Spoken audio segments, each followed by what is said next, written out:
Gracias, Señor, porque a través de tu Espíritu Santo te podemos adorar, Señor. Gracias.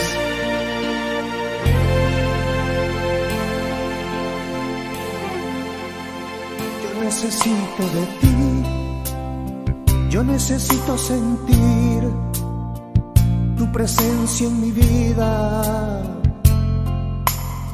tu Santo Espíritu en mí. Para mí es suficiente, sin ti nada puedo hacer, Señor, porque eres mi fortaleza. Señor, yo sé que contigo no temeré al enemigo. Las fuerzas tú me darás, Señor, y seré más que vencedor. Yo necesito de ti, yo necesito sentir tu presencia en mi vida.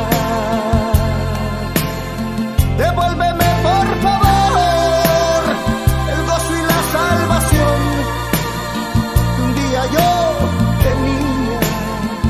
Es que sin tu presencia, Señor, no hay razón para vivir.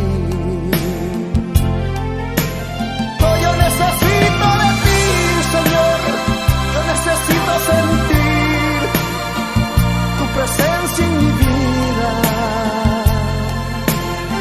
Devuélveme, por favor, el gozo y la salvación que un día yo tenía. Es que sin tu presencia, Señor, no hay razón para vivir. ¡Oh, sí, Señor!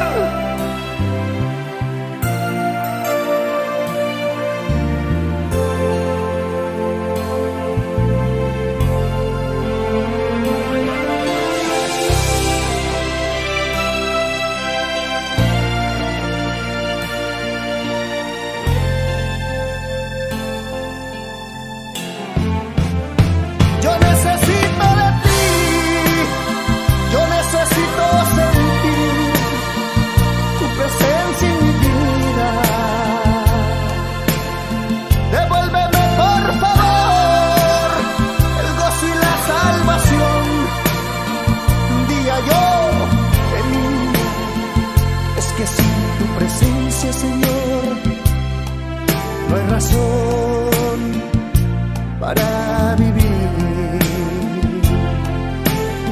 Yo necesito de ti, yo necesito sentir tu presencia en mi vida. Devuélveme, por favor, el gozo y la salvación que un día yo tenía. Es que sin tu presencia, Señor, no hay razón para vivir. Es que sin tu presencia, Señor, no hay razón para